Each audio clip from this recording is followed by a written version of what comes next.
Now. On 105.9 FM and streaming worldwide on the WMAL app. O'Connor and Company. Well, there's no turning back now. It's 5:06. We just have to go. We have to go. There's nothing like the deadline of the beginning of a morning show. It's O'Connor and Company. Julie, are you ready to go? I'm all set. I'm not ready to go, but it doesn't matter. It doesn't matter. Right. You have never worked with deadlines before until you work with the deadline we have every single morning. It's 6 minutes after 5. That's right. It doesn't matter whether you're ready or not. Just gotta go. Go. All right, now I'm ready. I just needed to get that off my chest. Hey, good morning. Let's start the week, shall we? 7:05, Joe DeGeneva will be here. 7:35, Steve Malloy.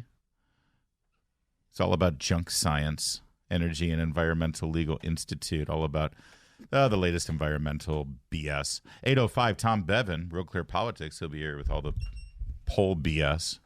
Nah, the polls aren't BS right now. When the polls reflect what you know instinctively is going on in the country, then they're the greatest thing in the world. Right. I am Larry O'Connor alongside Julie Gunlock. Good morning. Good morning, Julie. It's good to see a shining Irish face. Did you have a wonderful Mother's Day? I did. Would you tell me otherwise? Yes. Well, you know I would. Yeah. Well, I mean, so as we know, on Valentine's Day, your loving husband, devoted, amazing man that you have pledged in a covenant with God the rest of your life with, that you have helped procreate with, that he expressed his undying devotion Get to the point. and romance to you on Valentine's Day by purchasing for you a high-end No, it was not Valentine's quality. What was it? It was my birthday. Oh, it was your birthday. I don't know if that's better or worse. But he bought you a high-end, Not even high-end. super-duper Grocery store. quality, Not that great. hand-operated Yeah, not even electric. can opener. Look at just hearing it. So I'd like to know what this romantic devil was inspired to get you. Let me just cut to the chase. How's your new vacuum cleaner? No, wait, that's too fancy. How's the new dustpan and broom? I did get a colander. You did? Hey, a good colander.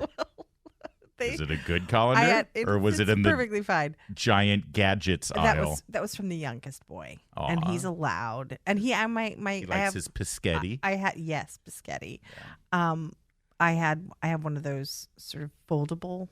It's collapsible. Oh yeah, the collapsible colanders. colanders. That's good because shelf space. Yeah. Yes, and we live in the DC area and don't have a big kitchen, and I have this.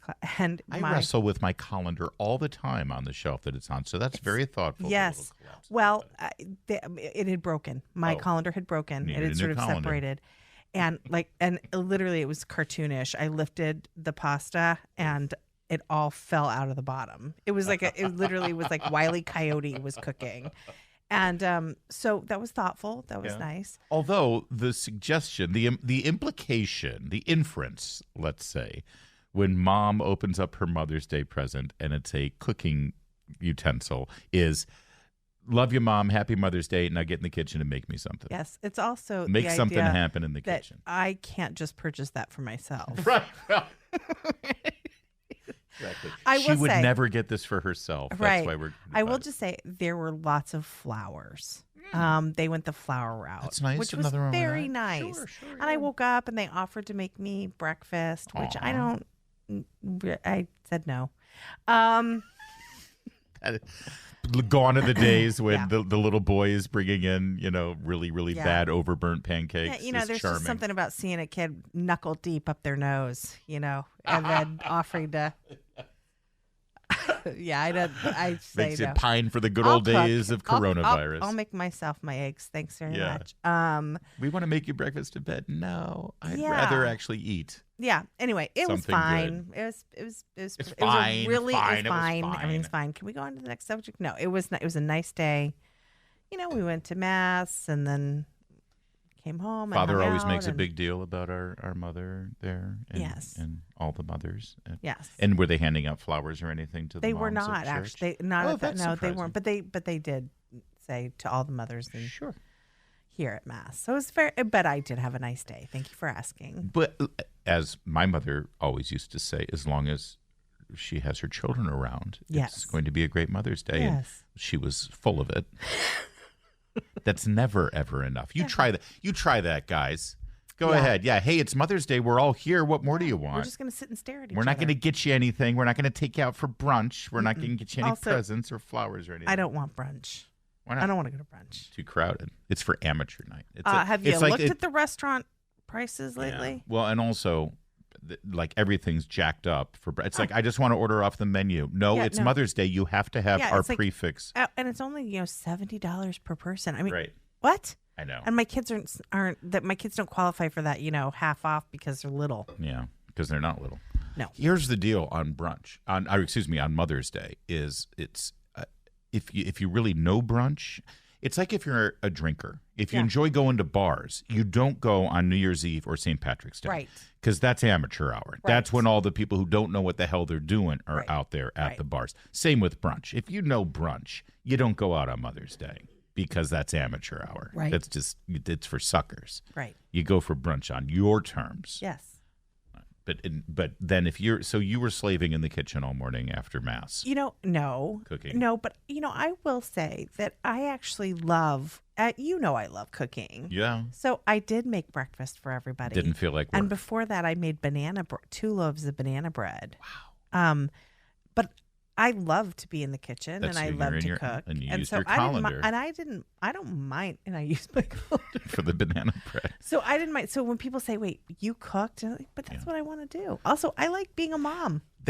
See, and this is the weird thing because, I spent all weekend cooking these feasts out on the grill. My 2 grills going, my propane and my charcoal. Yeah. And I was cooking 3 major meals I cooked for Meredith and our mid kids. Our kids are all scattered everywhere, but our midshipman kids are in town still. So we had 5 or 6 over, and we ate ribs, and we ate New York strips, and we ate a lamb leg roast. But then I realized I do that every weekend. You do. So it was that didn't make Mother's Day special. Yeah, but see, you love doing that. I do. So you do. And Meredith loves not doing that. And loves enjoying having the kids around. The products that was really that come out of that. Yeah. So it was nice. I don't really understand this narrative. You'll see these comedians and this narrative of mom really just wants to be away from you or wants to be. I don't know. I mean, that's because that's what Dad wants. Yeah. Whenever you ask Dad, it's the funniest thing. Like I used to do this all the time on the afternoon show. We would always do sort of the Friday going into Mother's Day or Father's Day. Right. Okay, Mom, what do you really want? None of this. Oh, tell us what you really want. Right. 90% of the moms who would call in, I really just want the family around. I really just want to be around. I just want to have everybody. I want to be on the golf course. I want everyone to leave me alone. I want to go up into the hills somewhere. I want to fish, and I don't want to have a phone, and I want to hear from my wife. I don't want to hear from my kids. But it's Father's Day. Nope. Everybody leave me alone. It's completely polar opposite. Yeah. There, you'll get your 1 and 2, soy dads who say, "Oh no, I want my kids around," but they're just saying that to make Mom happy. That's right. The irony of it. But you truly, it was good. It's nice. I'm glad you deserve a good Mother's Day. All the moms that make this show happen. Of course. Heather Hunter was in Rehoboth with her amazing daughters, and Patrice, I'm sure, was out doing a photo shoot with her boys. And I haven't seen the pictures yet. Usually they're a little bit of a Stepford situation going on over there in the Onwuka household. They're too perfect. They really are. And I'm sure Mercedes had a great time with Matt and the girl. We also, for Mother's Day, we watched the latest Michael Ritchie. We love Michael Ritchie, the film director. And he has this new movie, The Ministry of Ungentlemanly Warfare. Your kids will love it. Oh, wait, what is it awesome. on? It just came out. Well, you can rent it. You know how you can Prime Video, even though it's still in the theaters, or it was in the theaters a month ago. But it's all about this secret operation during World War II. There's lots of Nazi killing. Oh, so if you like Inglourious Best. Yes. It's cleaner than that, right? For the kids? Violence-wise or language-wise? Language. No, the language is fine. Okay. Violence, though, there's a whole lot of Nazi blood spilt, and it's awesome. It's very cartoony, action hero-y, but it's a great movie. So that was that. And that's what Meredith wanted for her Mother's Day. Let's kill some Nazis. So cool. I'm a very lucky man. 5:15 WMAL traffic and weather every 10 minutes. First on the fives. I forgot the other mom. There's a lot of moms who keep this show chugging along, including Jamie Witten in the Hadid Carpet Cleaning Traffic Center. Happy Mother's Day, Jamie.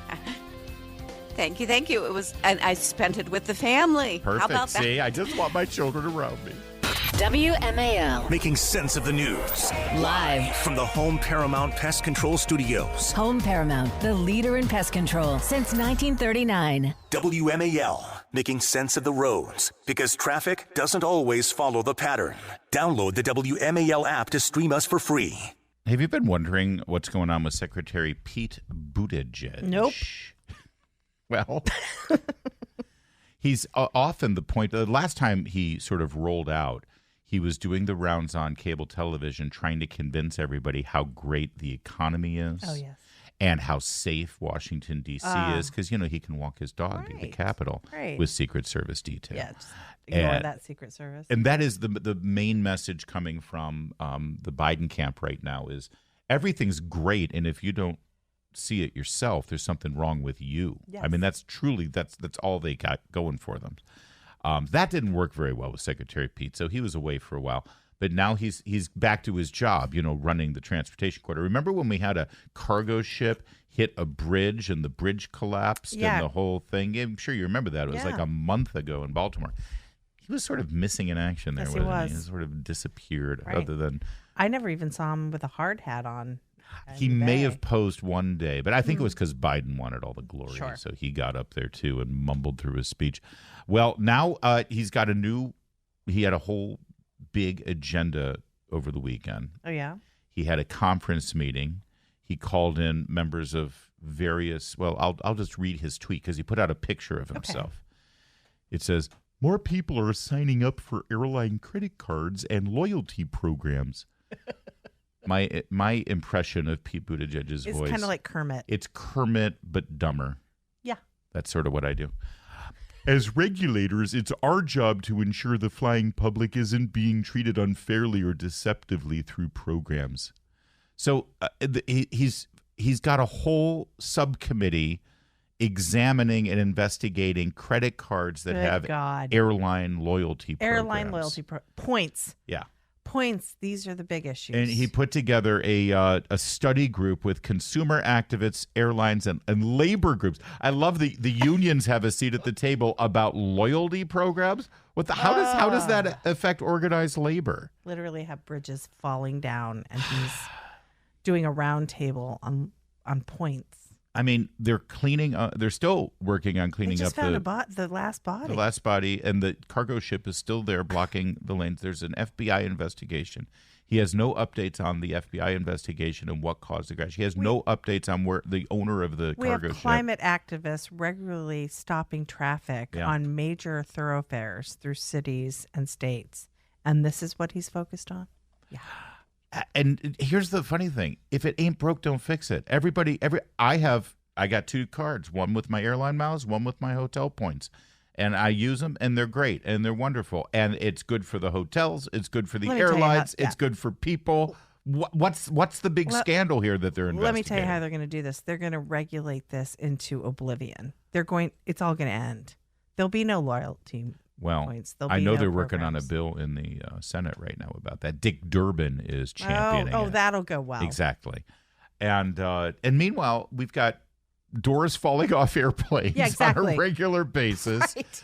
Problems, and you hear nothing from the guy. We've got DEI in pilot training. Yeah. Okay. This does not bode well. And as Congressman Mike Waltz pointed out, actually, when he saw the tweet from Pete Buttigieg, Michael Waltz, friend of this program, congressman from Florida, he pointed out that the Houthis right now have blocked 50% of the Red Sea trade over in Africa or over in the Middle East. Mm-hmm. The terrorists. We literally can't get cargo ships internationally. This is something the Secretary of Transportation should be hyper-focused on. The Houthis have blocked 50% of the Red Sea trade, and he's worried about business class airline ticket upgrades. Oh, my God. U.S. shipping is being forced to reroute around the Cape in Africa instead of going through the Middle East and the Persian Gulf, adding cost of goods, increasing inflation. There's still supply chain problems, but he's getting to the bottom of airline loyalty programs. We're in Good hands, Larry. You really are. You know, this. I like to say it to all your friends in the suburbs, those white moms who drink Chardonnay, who, you know, like to virtue signal with their lawn signs about who they vote for. Everything costs more, and then they complain about it. It's not just the guy who tweets that you're voting for. It's the entire government that you're voting for. And so when you vote for the good old grandpa who likes to take showers, apparently, with his daughter, you're also getting this guy in the cabinet. So vote for the right government, will you? All right. See, Mother's Day is past us, and that one, I'm in full swing. It's 5:23. Making sense of your world. I agree with you 100%. News Talk 105.9 WMAL. There's a lot of us out there. Making sense of the news. Now. On 105.9 FM and streaming worldwide on the WMAL app. O'Connor and Company.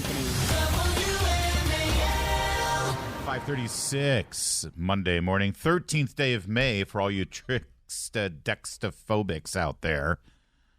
Racist. Coming up at 7:05, Joe DeGeneres. I guess if you have fear of 13, that doesn't actually make you a bigot, does it? I mean, all the phobias that I'm told, you know, actually are bigotry. You think? Do you have are you a trichodexophobic? No. No. You know what? They always deny it. That's the sign. 7:05 Joe DeGeneres, 7:35 Steve Malloy, Junk Science, and 8:05 Tom Bevan, Real Clear Politics. It's Larry O'Connor alongside Julie Gunlock. Good morning. Julie, are you a big fan of the Eurovision thing? You know, I have a funny Eurovision story, but I was Does it unaware involve of a it. crazy night with ABBA? It was so weird. We went, when we were in Portugal a couple years ago, Darren and I went to dinner, left the kids at the Airbnb. We went to dinner, and we were sitting next to like the Slovenian Eurovision champion. And we ended up having this really interesting conversation.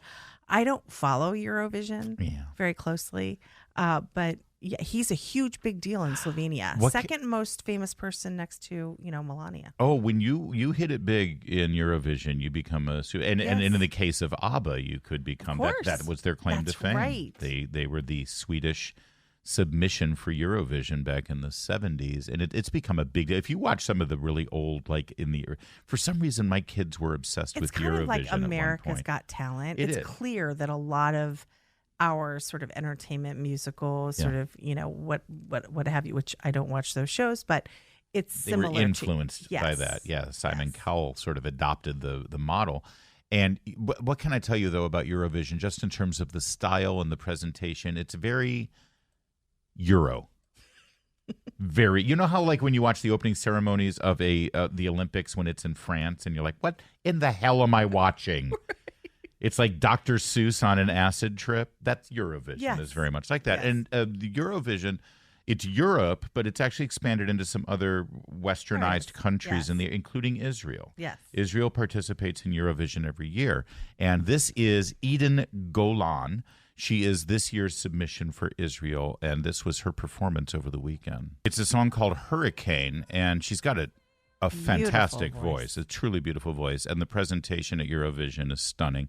Lighting, sets, it's all the whole present. It's not just about the song or the performance. She looks like a Greek everything. Goddess. She looks amazing. Yes. And of course, this year, because of the events in Israel and the attack on the music festival in particular, especially emotional. Yes. Hugely.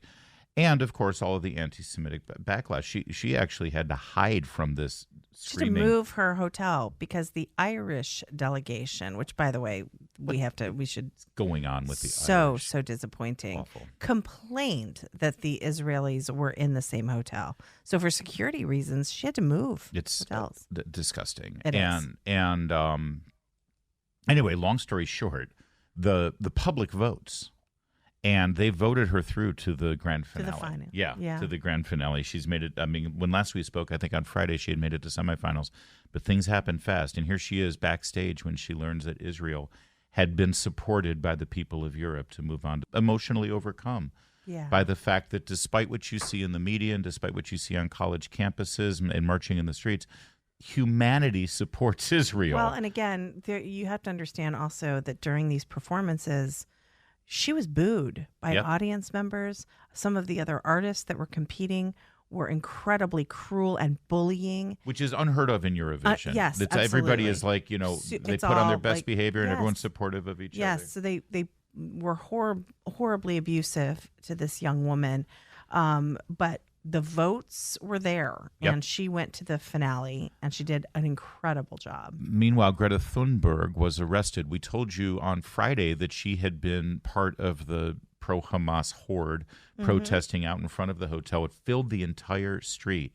Imagine being this woman. The fact that she's performing and it's being beamed on a satellite around the world to 1 billion people, and she has to sing representing her country under any normal circumstances, Be that's an stressful. achievement. Yeah. But then you add all of this other stuff and the fact that she can't even sleep peacefully in her hotel room Right. without people who support the terrorists who killed her countrymen screaming on the street outside. And Greta Thunberg, who, she's all about the environment, right? Well, Right. I guess sound pollution doesn't contribute to that, because she got arrested as part of this pro-terrorist protest. We need to, and Republicans need to do this. They need to draw a direct line between climate activism, radical climate activism, BLM, the pro-Hamas protests and activists that we're seeing on college campuses, and this sort of decolonization mindset. Christopher Rufo talked about this on Twitter this weekend. Yep. They're all the same. They're all Soros-funded and other radical leftist organization-funded. They are all the same, and they don't really care about these individual issues. It's Marxism. It's tear it all down. Tear it all down, and then once it's all destroyed, the Marxists come in and That's replace it. That's the only way Marxism works, is if everything is destroyed, then people are desperate and they say, okay, somebody save us. Oh, the state will save us. That's right. And that's what they do. And you're 100% right. It's all the same thing. That's all the why same. they were beating in the case that holds the Magna Carta over That's the right. weekend, because the Magna Carta stands for Western civilization, ideals of justice, and Western and the ideals. rights coming from God, Right. not man. And so they can't have any of that. John Andrasik, our friend, I'm wearing his sweatshirt today. He's so Five for great. fighting. He's such a great champion for freedom, and he has challenged his fellow artists. He's challenged Bono and U2, Barbara Streisand. Where are you speaking out Yes. for freedom? Where are you speaking out? And he talked about Eden Golan. This is what he put on X. No artist in history has experienced more hate and derision than Eden Golan. She has more courage and class than the totality of the global music artists who have cowardly abandoned her. Heroes come in many shapes, colors, and ages. Thank you, Eden. You are the hope of the world. And sadly, John's is one of the few voices expressing that right now, of a community of artists who care about free expression, I'm told, and artists' rights and peace and love, and all that matters is you're a great artist. And let's put Not when you're Bull. Israeli. Yep. Barbara Streisand. Last I checked, Yeah, well, you'd think she'd care about Israel. you'd think. Did you see that President Donald Trump had a major rally over the weekend in Wildwood, New Jersey? Yep. Now, there's some question as to the number. The city says it was 80,000, and I think that should sort of be the final tally there. I don't know how you estimate these things, Yeah, I right? don't either. The overhead shots looked overwhelming. There are some people saying, there's no way that's 80,000. That's enough to fill the Dallas Cowboys football stadium. It didn't look like that. When we quibble over crowd sizes, it's just so Yeah, it's stupid. boring. Just Move let on. Sean Spicer settle it for all of us, okay? More importantly, it was. Let me just put it this way: whether it was 80,000 or whether it was 8,000, it was a huge turnout Yeah. on the beach in New Jersey, Yeah. not the reddest state in the country. And how many would Joe Biden get? That's Do you the thing. think we'd be quibbling over whether it was, that wasn't 80,000, it was only 50,000? Yeah. How many is Joe getting out Right. there? Right. Is he getting 800? And Is he getting 8? but also, and is this organic crowds? Right. Meaning- or is the or is it all- SEIU paying everybody yes, to be exactly. there? Yeah. Exactly. Well, President Trump had a huge turnout, and it was all on the beach Was too. Chris Christie there? It was. I doubt it. I doubt, unless there was free food, so it's terrible. And Trump did That's talk about funny it. because he's I get he it. likes to eat. Thank you for explaining that joke. President Trump did say this though to it was actually a rather disciplined rally too. He's like getting into campaign form where he's not going to go off I shouldn't say that. Of course he's going to go off He script. did go off script a couple times. Of course he did. We watched it. Here's a little bit of it. Tonight, I'm officially calling on Joe Biden and the Democrat National Committee to return the donations of all anti-Semites, American haters, and financiers of chaos who have funded the chaos on our campuses. Return the money, Joe. They raise plenty of money. When I'm president, we will not allow our colleges to be taken over by violent radicals. And if you come here from another country and try to bring jihadism or anti-Americanism or anti-Semitism to our campuses, we will immediately deport you. You'll be out of that school. I mean, that sounds all pretty fair and reasonable. First of all, if your campaign is funded by people who are funding terrorist groups or supporters of terrorists, you should give that money back. Otherwise, we know whose side you're on, right? And, oh, by the way, if you're here as a guest in this country and you're not peacefully protesting, but actually taking money from dark money organizations to support a terrorist organization, forget about being deported. You should be investigated. If you support a terrorist organization, doesn't that mean that you're giving aid and comfort to an enemy of the American people? Yeah, I mean, these organizations are actually blocking Jewish students from entering the campus, from going to their classes. They're terrorizing them. We've seen video of Jewish students sort of huddling in corners of campus buildings because the crowds outside are banging on the wall, on the windows. If you're part of these organizations, you should be disbanded. And if you're a foreigner in this country, you should be deported. It's that simple. It's not hard. Yeah, or at the very least, you need to explain why we should keep you. Because it's a loyalty test. Yes, it's a loyalty test. It's not about citizens. It's about people who want to come here. And if you're here on a student visa at one of these colleges, by definition, you are taking the place of a citizen who could be taking that classroom, right? Yep. All right. He also said this about the war on terror and a clear distinction between the Biden approach to Israel and what Trump would bring to the table should he win the election. Set our economy on fire. He has truly set the world on fire. If you want to know how a weak and pathetic president really is, I mean, the things they do, just think about this. This week he announced that he will withhold shipping weapons to Israel as they fight to eradicate Hamas terrorists in Gaza. No, it was shocking to hear it.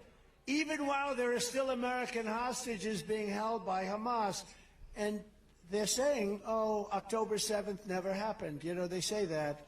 And Biden has fallen for it. Crooked Joe's action is one of the worst betrayals of an American ally in the history of our country.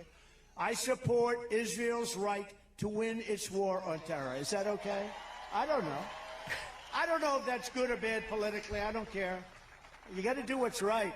It was a terrible attack. October 7th was a terrible attack. I don't know. It's probably bad politically, but I don't care. You have to do the right thing. There would have been no war in Gaza with me in the White House. There would not have even been a chance. Iran was...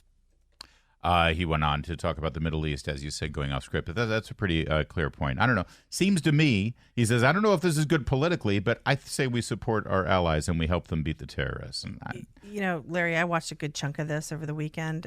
He is so funny and he is so natural. This is really his environment. Yeah. And this is why the Biden administration, the Biden campaign wants Biden nowhere near him. You think about how scripted and how robotic Biden is. Trump was just in his element, joking with the crowd, going off script. He was really in good form. And depending on how that, it'll be interesting to see how the events in Israel. Clearly, he said it's not political, but it's part of his rally because it's important to get votes, I think. And therefore, I think that there is some politics behind it. At 8:05, we'll talk to Tom Bevan. We'll find out what the polls are saying right now for the November election and also how the Israel and the war in Israel issue is playing right now in that event. It's 5:54.